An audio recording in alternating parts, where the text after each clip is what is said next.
Ceux qui font Monaco sont au micro. Je suis Geneviève Berthy et bienvenue dans le podcast de Monaco Info.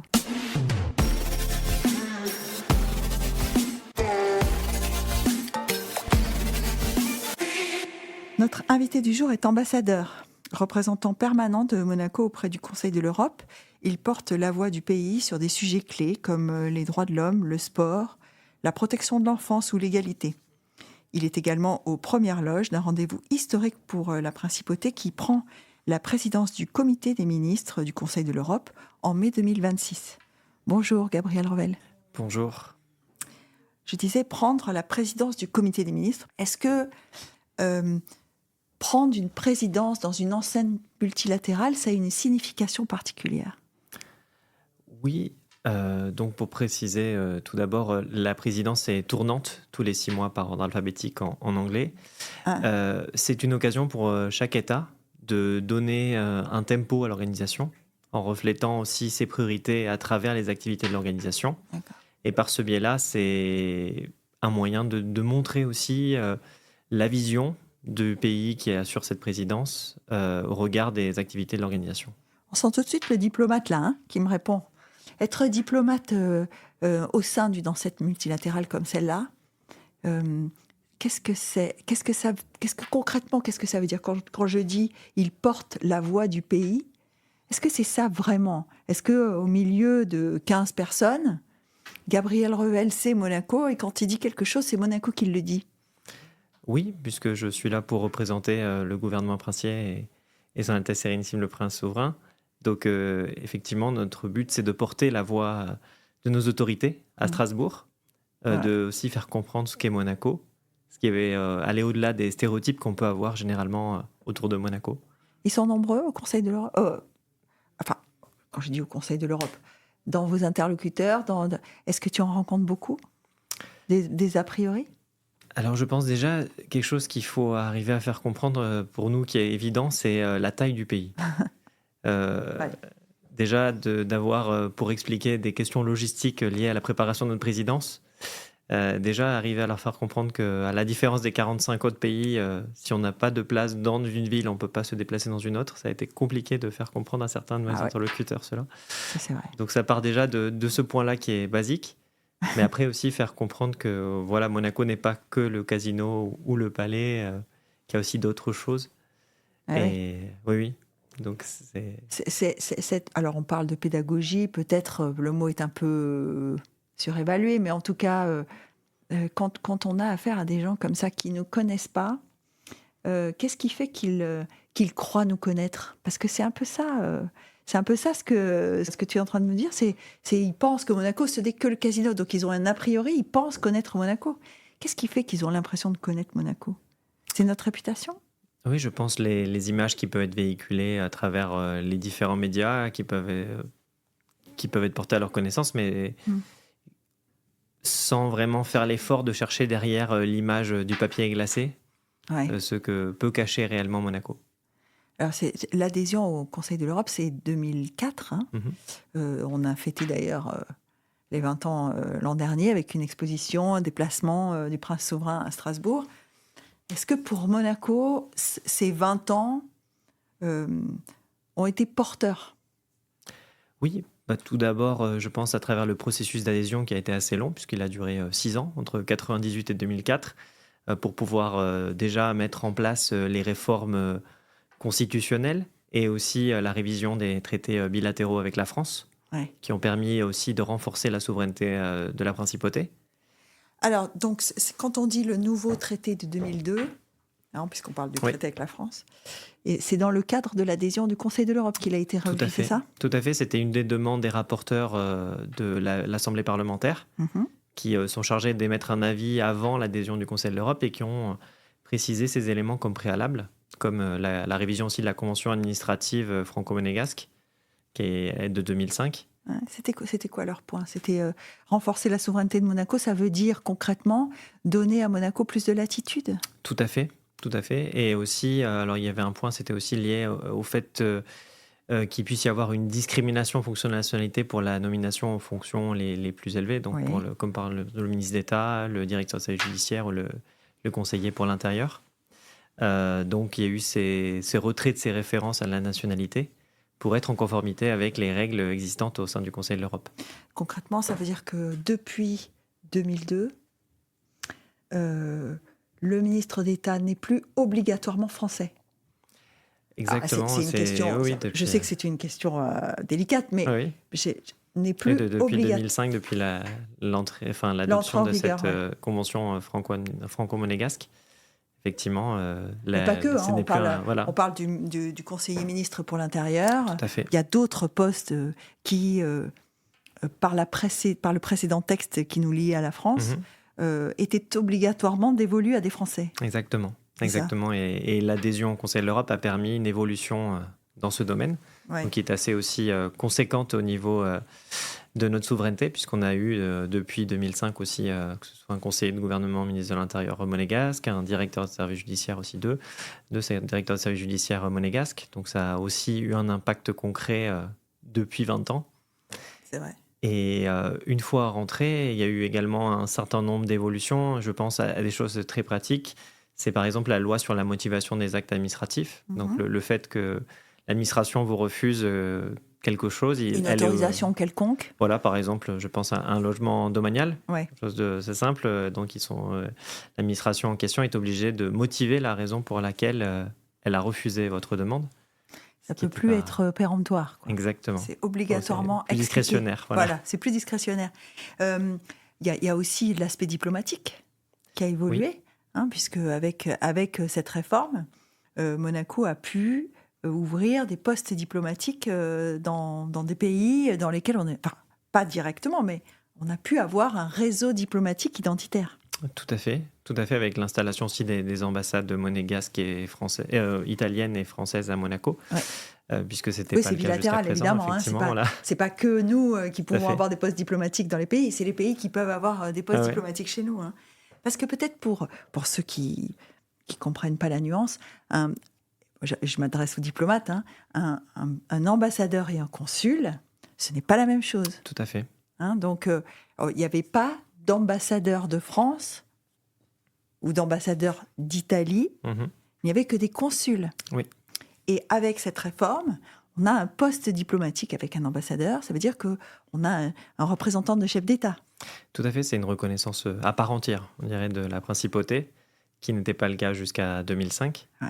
Et effectivement, ça va de pair avec le renforcement de notre souveraineté. Après, au niveau national, je pense qu'il y a eu aussi un certain nombre de changements liés au droit civil, par exemple la question de la réforme du divorce, ou la question aussi de l'état civil, avec, par exemple, pour les femmes, la fin de l'obligation de porter le nom de son mari de manière automatique, par exemple, quelque chose assez... Ce qui n'est plus le cas. Tout à fait. Donc ce sont des évolutions du quotidien, et c'est aussi, je pense... ce qui est assez intéressant au Conseil de l'Europe, de voir les effets concrets de ce qui est fait, peut-être davantage que dans d'autres organisations internationales où ça peut paraître un peu plus nébuleux. Au Conseil de l'Europe, je trouve qu'on voit quand même directement l'impact de ce qui est mené. Peut-être parce que, alors, j'en parle sans vraiment savoir, c'est pour ça que je te pose la question. Est-ce que c'est plus petit, le Conseil de l'Europe, qu'une autre enceinte multilatérale? Est-ce que ça, parce que ça donne cette impression de resserrer, d'être une équipe resserrée, non? Alors, on est 46, oui. pour rappeler aux c'est auditeurs. C'est déjà moins de la moitié des Nations Unies. Oui, c'est un quart, je pense. Parce qu'ils sont 193. 193, oui. Et ensuite, donc nous avons les 27 États membres de l'Union européenne qui sont aussi membres du Conseil de l'Europe. Parce qu'il faut rappeler que le Conseil de l'Europe a été créé en 1949. Donc c'est la première organisation européenne à laquelle, par exemple, siégeait Winston Churchill à sa création. Et ensuite, nous avons 19 États qui ne sont pas membres de l'Union européenne. Donc on a le Caucase, on a donc l'Azerbaïdjan, la Géorgie, l'Arménie, la Turquie, qui sont membres de l'organisation. Et jusqu'à 2022, il y avait également la Fédération de Russie, qui a été expulsée suite à la guerre d'agression contre l'Ukraine. Ah, ils ont été expulsés ? Oui, on a eu Ça arrive, ça. Dans une enceinte multilatérale, on peut expulser un pays. Tout à fait.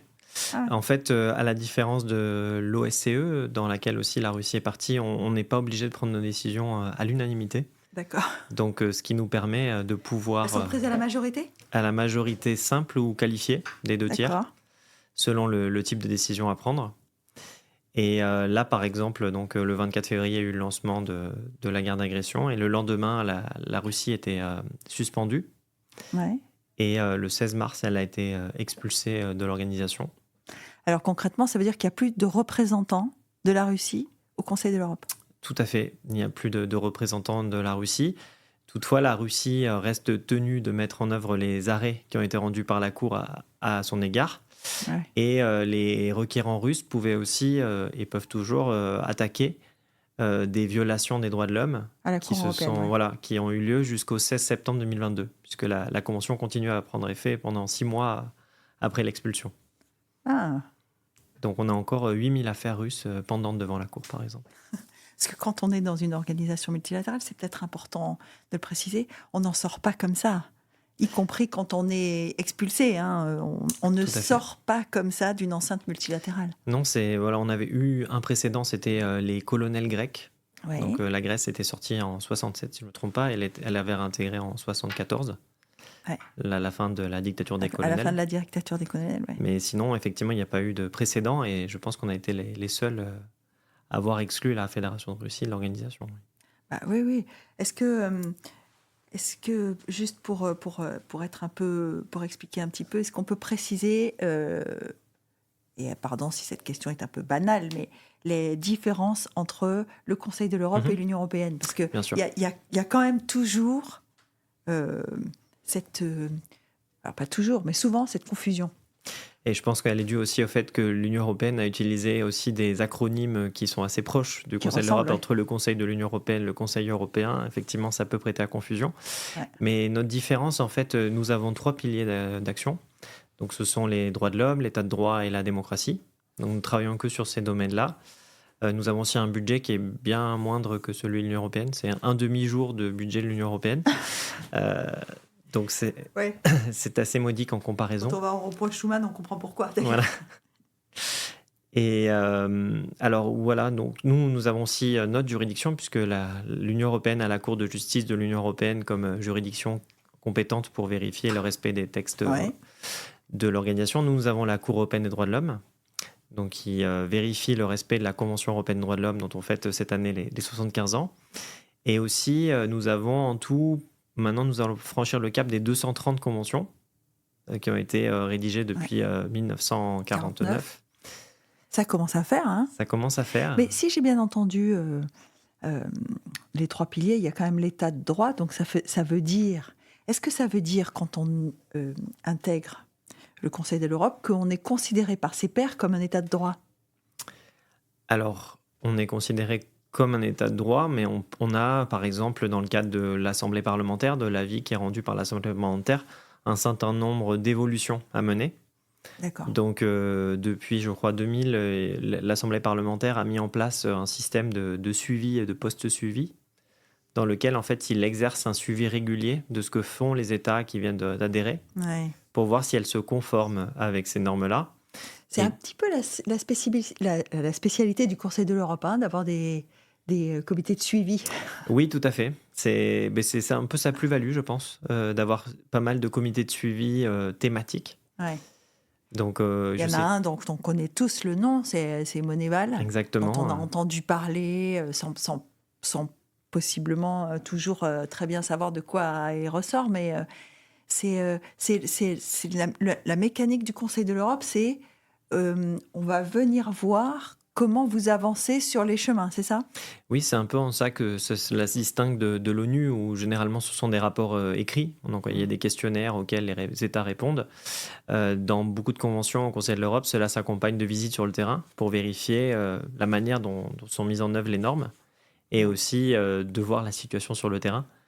Donc on a ce cas-là pour un certain nombre de conventions. Donc tu as cité le Moneyval, on a également le Gréco sur la lutte contre la corruption, on a le comité sur la prévention de la torture, donc qui vient régulièrement aussi visiter les lieux de privation de liberté.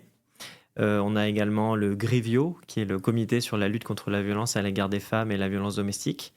Qui sera la violence à l'égard des femmes, ce sera, on va en parler, hein, mais Mhm, un des thèmes hein, tout à fait. qui jalonnera la présidence de Monaco d'ailleurs. Hein. Tout à fait, ce sera une de nos priorités Mm. l'année prochaine. Voilà, après, nous avons aussi le comité sur la lutte contre la traite des êtres humains. Et on en a encore d'autres. On a la Commission européenne contre le racisme et l'intolérance qui est venue il y a quelques mois aussi, Ça, c'est l'écrit, oui. l'écrit, Ouais. faire une visite d'évaluation à Monaco. Est-ce que, je parle à l'ambassadeur là, au représentant permanent, est-ce que tu peux comprendre parfois que de vue de Monaco, ces thématiques paraissent loin des préoccupations concrètes? Oui, oui, j'en ai conscience. J'en ai conscience. Après, par exemple, sur le cas de Monéval ou du Gréco, je pense aussi que ça a permis peut-être de montrer que Monaco s'engage sur la ligne aussi de la transparence, de la Ouais. modernité aussi, qui a été invoquée par le souverain lors de son discours d'avènement en 2005. Et ça s'inscrit, je pense, dans la droite ligne de cette direction qu'il a souhaité initier il y a 20 ans. Oui, c'est pas forcément antinomique, hein, mais Tout à fait. c'est est-ce que oui ou non, on a une possibilité de rapprocher toutes ces thématiques. On parlait du racisme et de Mhm. l'intolérance. Est-ce que les évaluateurs qui viennent à Monaco sont conscients qu'il y a près de 140 nationalités, que la liberté de culte est acquise, que ouais, il y a quand même la cohabitation de gens très différents à Monaco. Oui, oui, ils en sont conscients. C'est aussi notre travail de pédagogie qu'on a mené auprès de ces organes. Ouais. Même par exemple, si je pense aux recommandations prioritaires qu'on a eues lors du cycle antérieur, ça concernait par exemple l'autonomie de l'ombudsman, du Haut Ouais. Commissariat à la protection des droits et libertés. Ah, c'est Marina, c'est ça que ça. Voilà. Hein. Et ensuite aussi sur les modalités de retrait des contenus haineux en ligne. Ouais. Voilà, puisqu'actuellement c'est le ministre d'État qui peut retirer ses contenus. Donc l'écrit souhaitait que ce soit une prérogative d'un juge et non plus du ministre d'État Ouais. comme actuellement. Donc ça portait pas vraiment sur la question De la du cohabitation, racisme ou du voilà, racisme, du ouais. racisme ambiant qui pourrait exister ici. Non, c'était pas du tout lié à cela. Donc je pense qu'ils sont bien conscients qu'il y a quand même une coexistence de très bonne qualité par rapport à ce qu'on peut voir dans un certain nombre d'États membres. Oui, Voilà. j'imagine. Oui. Là, on parlait de Monéval. Alors, il va y avoir d'autres cycles de suivi hein, et d'autres évaluations. Les rendez-vous ne sont pas terminés, ils ne seront jamais terminés de toute façon, parce que c'est le principe du cycle d'évaluation. Est-ce que l'ambassadeur présent à Strasbourg, donc là je m'adresse à l'ambassadeur, est-ce que toi tu as senti la pression de la commission de suivi avant que le rapport sorte ou pas? Alors, peut-être en participant aux réunions préparatoires, oui. Mais Ouais. ensuite, c'est vrai que c'est un processus assez particulier pour Monéval parce qu'il y a deux organisations qui sont associées. Mhm. Donc, la première phase a été faite au sein de Monéval. Et une fois que le rapport a été rendu par Monéval, ça a basculé sur le groupe d'action financière Ouais. internationale, donc qui C'est lui le est GAFI, basé ouais. à Paris, le GAFI. Donc sur lequel nous n'avons pas de prise ou pas de relation directe en fait C'est-à-dire que toi avec cet organe. tu n'as pas d'interaction avec le GAFI. Non, Voilà. non, mes seuls interlocuteurs sont le secrétariat de Monéval. Donc on a pu échanger avec eux, mais dès lors que ça a basculé sur le GAFI, c'est sorti un peu de mon radar. Et oui, parce que maintenant concrètement, c'est ce qu'on appelle le suivi renforcé, hein, s'exerce par une autre entité Exactement. qui décidera également si oui ou non, et c'est ça, on parle toujours de cette échéance de juin, Tout à fait. qui est une parmi tant d'autres. On imagine que ça Oui. peut être juin, mais c'est pas automatique. C'est cette entité qui décidera ou pas si nous avons fait des progrès suffisants. Tout à fait. Est-ce que ça aura une répercussion dans l'autre sens? Puisque si ça monte dans un sens en disant Monéval fait un rapport et puis ensuite c'est versé au GAFI, est-ce que si le GAFI rend une décision qui va dans le sens des progrès de Monaco, est-ce que ça va influencer Monéval aussi? Oui, Monéval a déjà rendu un rapport d'étape l'année dernière dans lequel il a conclu que 39 des 40 recommandations avaient été mises en œuvre. Donc, il a déjà reconnu énormément d'avancées. Et effectivement, il va continuer dans ce sens-là. Donc, il y aura pas comment dire, de contradiction entre les deux Ouais. organes. Mais effectivement, après, il y a aussi le lancement du nouveau cycle de suivi Et oui, c'est ça. qui a démarré cette année avec la Lettonie. Et nous, on serons soumis vers 2030 à ce suivi. Donc, il faut déjà aussi se préparer à ce nouveau cycle sans avoir terminé l'actuel. Oui, oui, c'est pareil, hein, on parlait de la présidence. Dans le cadre du suivi, c'est pareil, hein, c'est une succession. On ne fait pas tous les pays en même temps. Non. Voilà, c'est... Jusqu'à présent, c'était un cycle qui durait 9 ans et maintenant, ça a été ramassé sur 6. Ouais. Donc, c'est pour ça que le prochain cycle arrive assez rapidement. On était parmi les derniers évalués sur le cycle Précédent, ouais. Voilà. Et donc là, on va être aussi parmi les derniers, mais vu que le cycle est plus réduit en durée, forcément, l'échéance est beaucoup plus rapprochée. Eh oui. C'est chacun son tour dans le cadre des 6 ans. C'est ça. Tout à fait, tout à fait.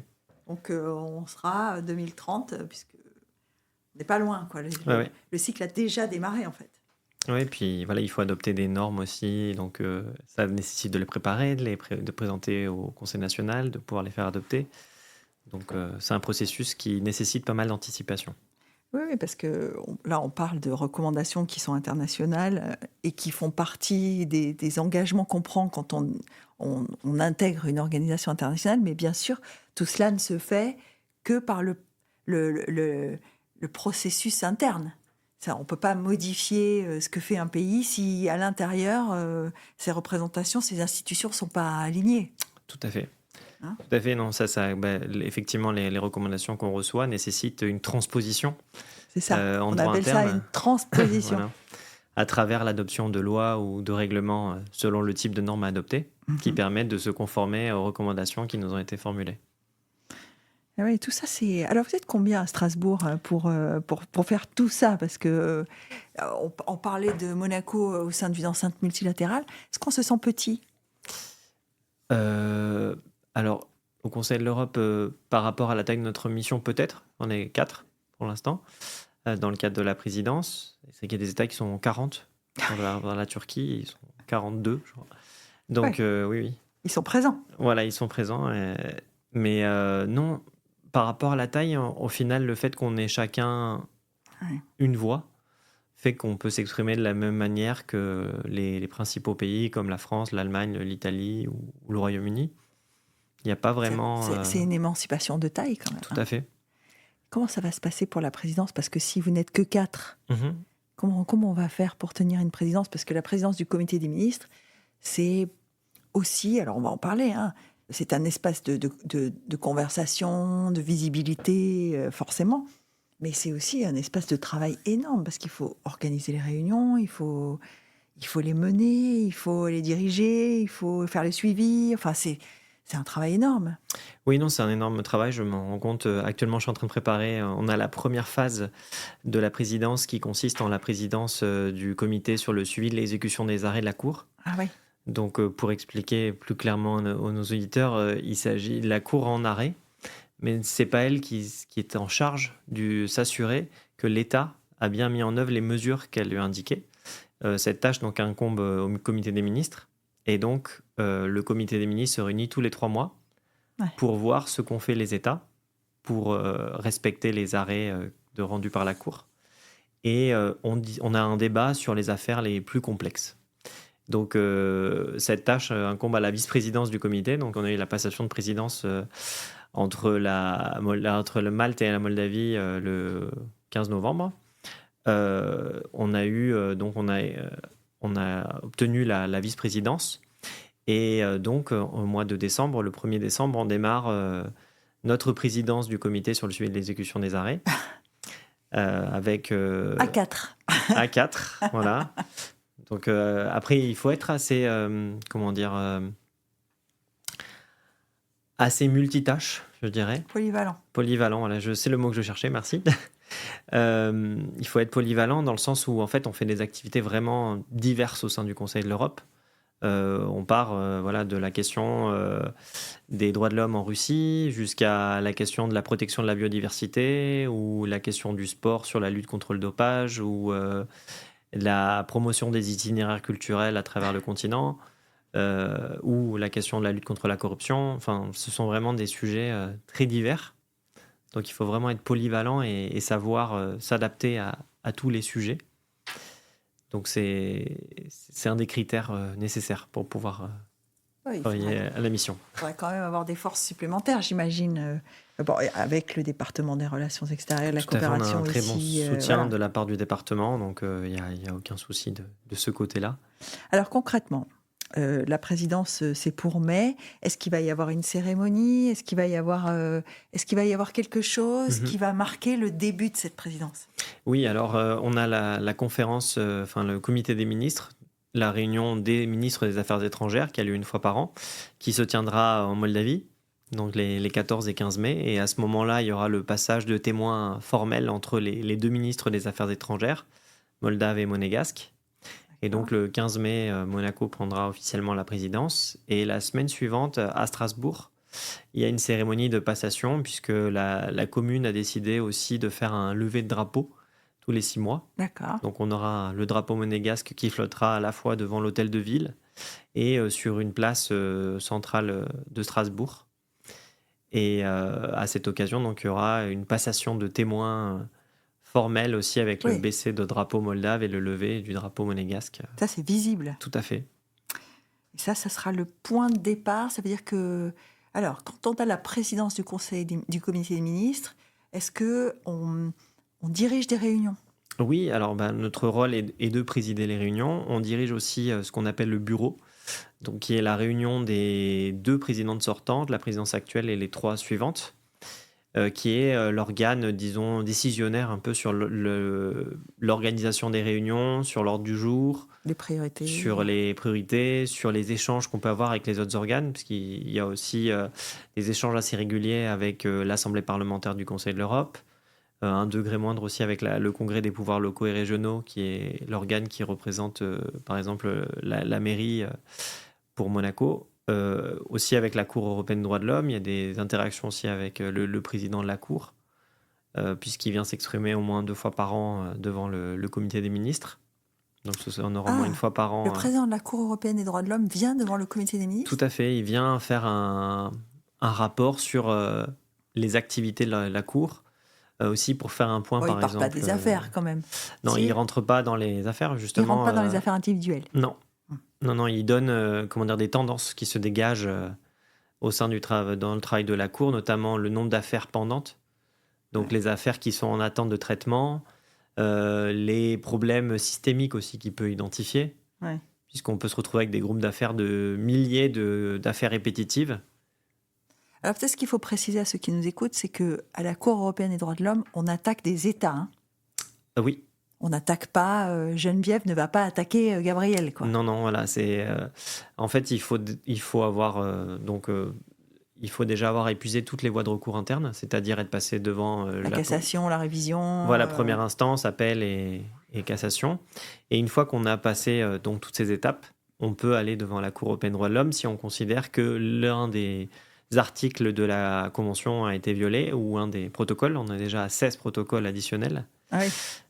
Donc, si un des articles a été violé selon le requérant, là, il peut déposer une requête. Il a 2 mois après la dernière décision. Alors, pardon, hein, Gabriel. Si un des articles a été violé par le pays, Tout à fait. hein, c'est pas. Tout à fait. C'est pas quelqu'un en particulier. Oui, oui. Mais là, c'est lié à par exemple, à une législation qui peut être contraire à la Convention. Ça peut être un refus qui lui a été opposé. Donc, il peut y avoir ces motifs-là qui vont justifier le fait de saisir la Cour. D'accord. Et donc, une fois donc ces étapes passées, la Cour peut être saisie.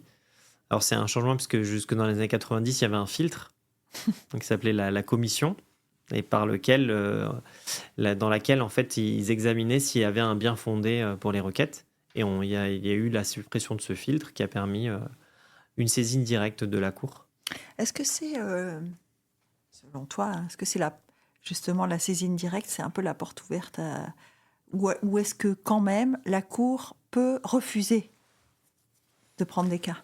Alors, la Cour peut refuser de prendre les cas. Déjà, il y a eu la réduction du délai de saisine à 2 mois. Il y a eu donc qui a facilité Donc l'événement aussi. qui est considéré.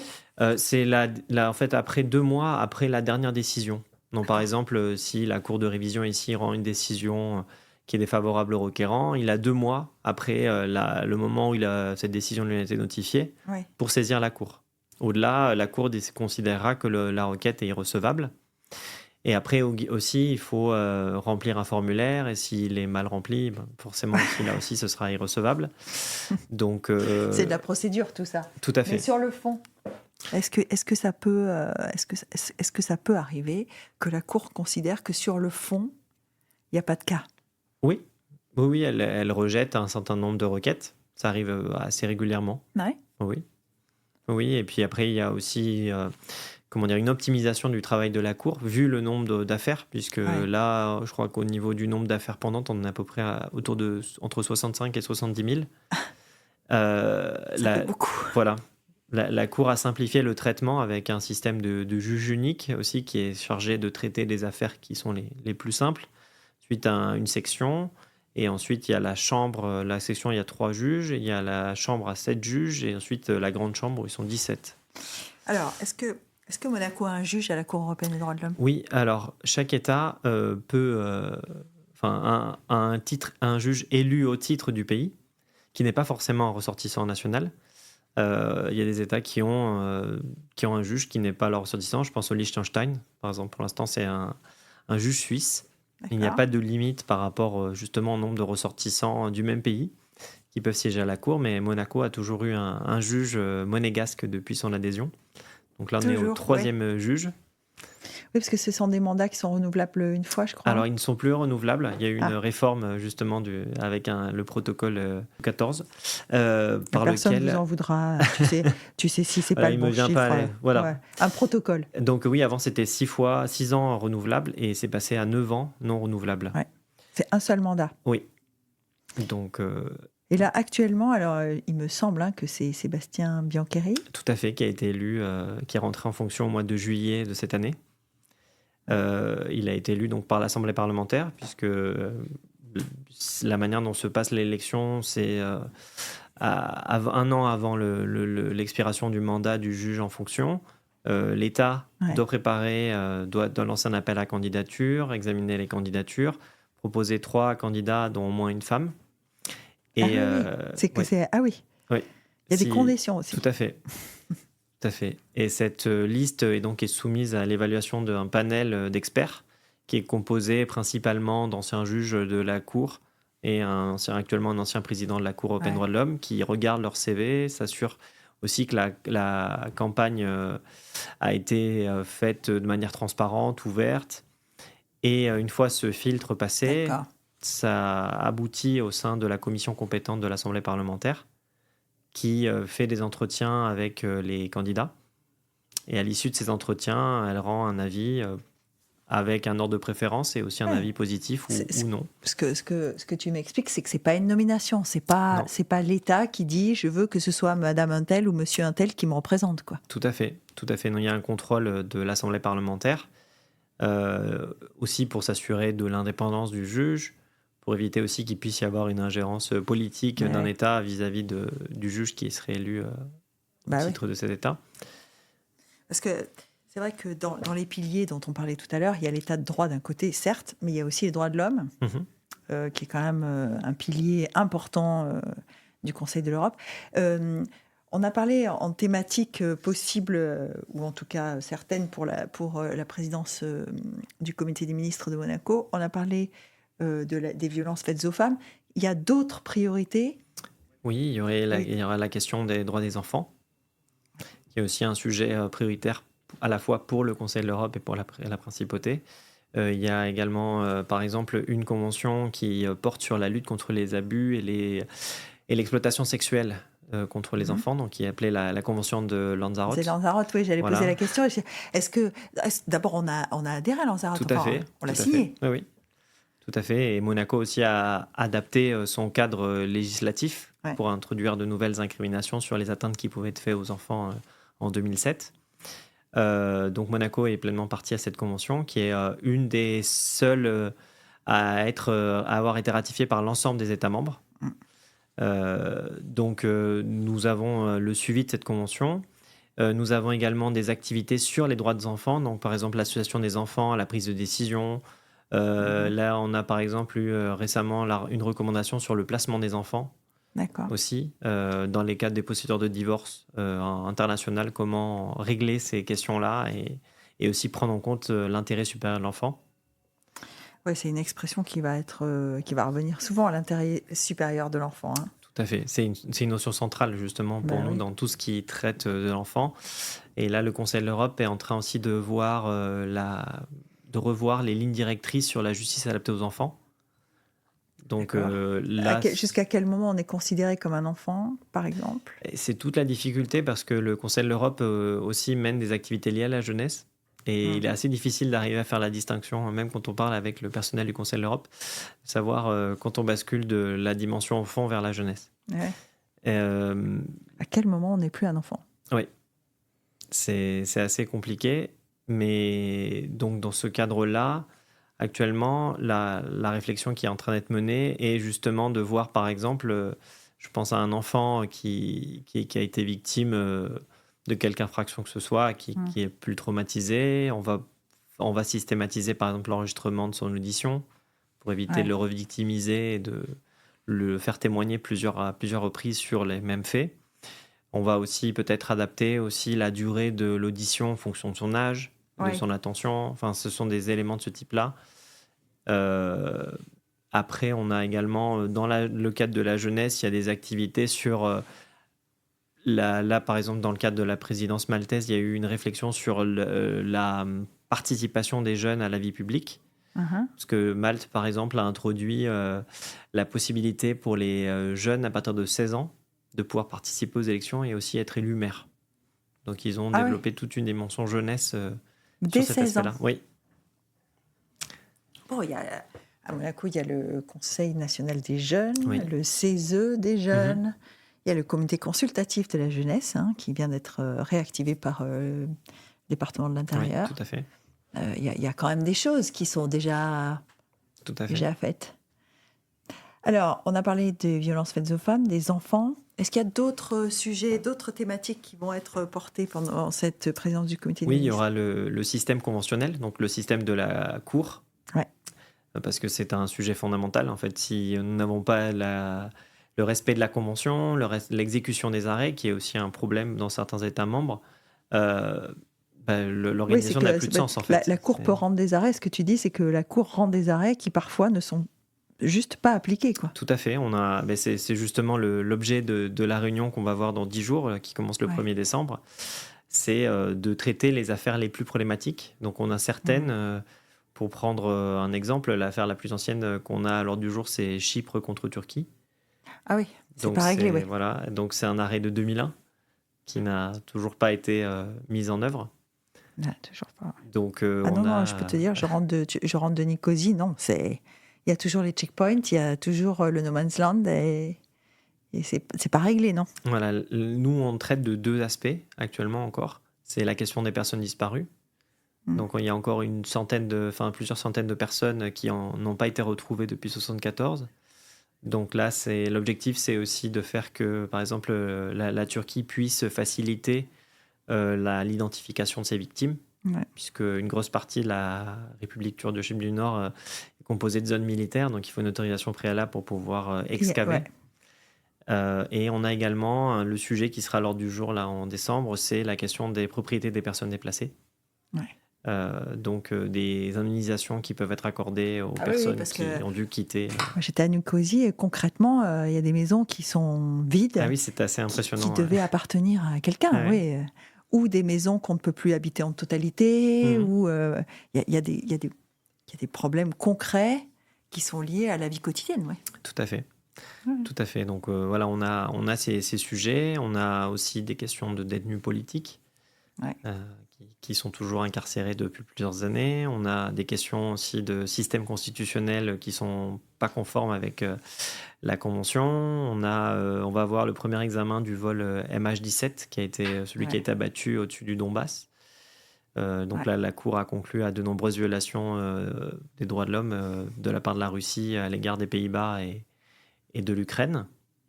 Donc ce sont des affaires assez complexes. euh, et pour lesquels, en fait, notre rôle est aussi d'arriver à trouver des compromis, Ouais.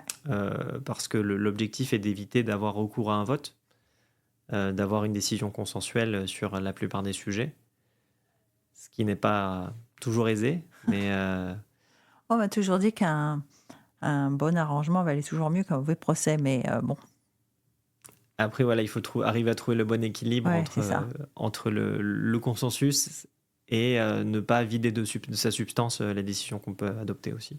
Bah oui.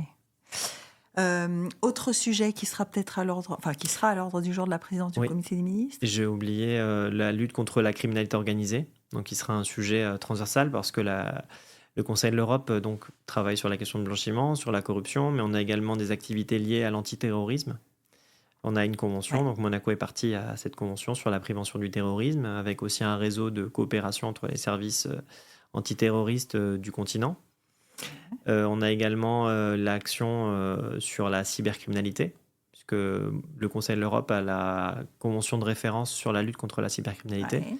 Donc on a plus de 80 pays qui sont partis, et grâce à ça aussi, Monaco peut coopérer plus efficacement avec ses pairs à travers le monde, puisqu'on a les États-Unis, le Japon, le Canada, un certain nombre de pays africains aussi qui ont adhéré à cette convention.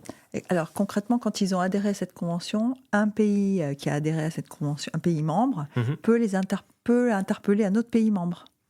Alors, Enfin, interpeller, le questionner ou lui demander une coopération. Oui. Alors, nous, au préalable, on a dû modifier notre législation. Donc, on a adopté la loi sur la criminalité technologique qui est de 2016, qui a permis de pouvoir mettre à jour tout notre cadre répressif et aussi de procédure pénale. Et donc, sur la base de cette convention, en fait, on peut saisir, demander une entraide judiciaire auprès d'un État partie. Il y a un réseau qui s'appelle le 24/7, donc qui est disponible 24 heures sur 24, qui permet justement de faciliter l'échange, puisque au moins on a les coordonnées aussi de notre père, ce qui permet de faciliter l'échange d'informations. Mais la durée, la difficulté que rencontrent les États aussi dans cette dimension-là, c'est la durée de l'entraide judiciaire qui est souvent très longue et qui excède parfois la durée de conservation des données. Donc on peut demander les informations, mais parfois, vu que les données sont gardées généralement 90 jours, elles sont plus disponibles, donc la demande est sans effet. Donc il y a eu une innovation qui a été faite, c'est-à-dire de saisir directement le fournisseur d'accès. Donc de se saisir directement Google, Facebook ou je ne sais pas quelle autre entreprise. Mais là aussi, on dépend du bon vouloir de l'entreprise à laquelle on a affaire, qui a le droit de refuser de fournir les éléments demandés.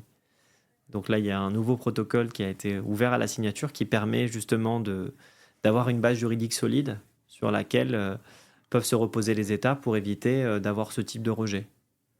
Oui, parce que la cybercriminalité, c'est pas si simple. Non. La lutte contre la cybercriminalité, c'est pas si simple, puisque... Alors, j'imagine que Monaco n'est pas le seul État au monde qui doit modifier son arsenal juridique pour faire face à cette modernité-là, quoi. Non, tous les États sont confrontés à cette obligation de modifier leur cadre législatif pour s'adapter à ces nouveaux phénomènes. Ça rend peut-être les choses pratiquement moins fluides instantanément quand même. Hein. Oui. Après, avec ces outils, ça facilite quand même la coopération de manière assez substantielle. Et je pense que les services de police et de justice quand même ont vu la différence entre l'avant et l'après. Ah oui, c'est ça. Hein. C'est que concrètement, une enceinte multilatérale comme le Conseil de l'Europe peut être aussi un facilitateur dans des cas, alors pas particuliers, mais dans des cas précis, où soit en termes de délai, soit en termes d'alignement de cadre législatif, on ne peut pas avancer, quoi. Non, tout à fait. Tout à fait, c'est un préalable. On a aussi cette dimension. Là, récemment, mois de décembre, on a adopté la loi sur la protection des données à caractère personnel. Ouais. Le fameux RGPD. Exactement. Et au niveau du Conseil de l'Europe, on a aussi amendé la convention sur la protection des données à caractère personnel qui datait de 1981, donc qui n'était plus vraiment au goût du jour. Donc on a introduit par exemple les questions de données transfrontières qui n'existaient pas en 81, et on a un mécanisme de suivi qui sera aussi mis en place, qui permettra aussi de reconnaître la qualité du cadre juridique existant dans les États membres, mais il nous manque encore 5 ratifications pour pouvoir permettre son entrée en vigueur et que Monaco soit soumis à cette évaluation. Ah oui, alors, quand j'écoute là et je me dis, c'est un travail qui n'est jamais terminé en fait.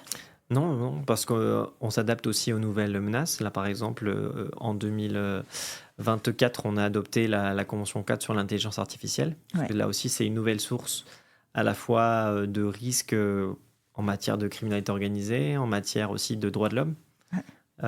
D'utilisation. Tout à fait. Donc, il y a un modèle qui a été développé sur la base de cette convention pour donner des orientations sur le respect de l'état de droit, des droits de l'homme et de la démocratie aussi, puisqu'on voit aussi l'atteinte que peut porter les messages fabriqués par le biais de l'IA au système démocratique, qui s'appelle UDERIA, et donc qui est en train d'être décliné sur plusieurs dimensions. Et c'est un peu la spécificité aussi du Conseil de l'Europe, c'est d'avoir tous ces comités intergouvernementaux auxquels participent de nombreux représentants du gouvernement princier. On en a oui, parce que là, une bonne quarantaine. On disait que vous étiez 4 tout à l'heure, mais tu me confirmes que c'est pas que ces 4-là qui représentent Monaco au sein des comités. Hein. Pas du tout. C'est un travail collaboratif. On a à peu près, je pense, toutes les semaines des représentants qui viennent à Strasbourg pour participer aux réunions de ces comités intergouvernementaux, parce que c'est un système pyramidal dans lequel le comité des ministres donne des tâches à accomplir aux comités intergouvernementaux. Et donc, ce sont des représentants des différents départements ministériels et de la direction des services judiciaires qui participent à ces comités pour porter la voix de Monaco dans ces domaines. Et une fois que c'est achevé, ça remonte au niveau du comité des ministres. Donc il y a quand même aussi des discussions avec des gens qui viennent de Monaco.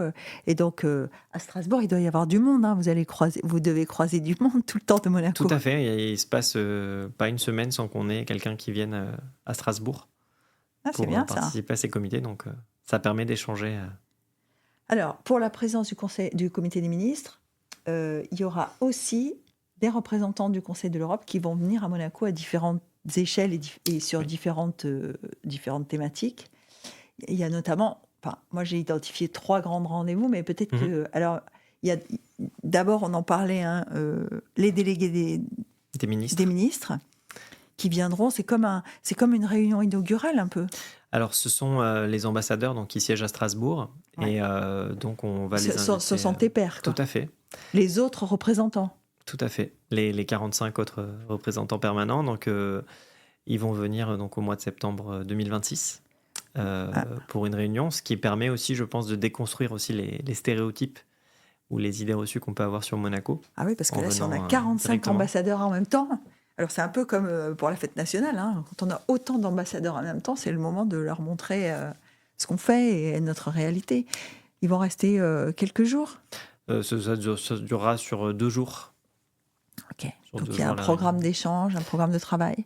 Tout à fait. Il y a la réunion habituelle que l'on fait à Strasbourg, en fait, se tiendra à Monaco. Ouais. Donc, ça durera une journée entière. Et puis, il est prévu aussi d'avoir un programme pour leur faire découvrir Monaco et qui ressortent, j'espère, avec une autre idée de ce qu'est la principauté.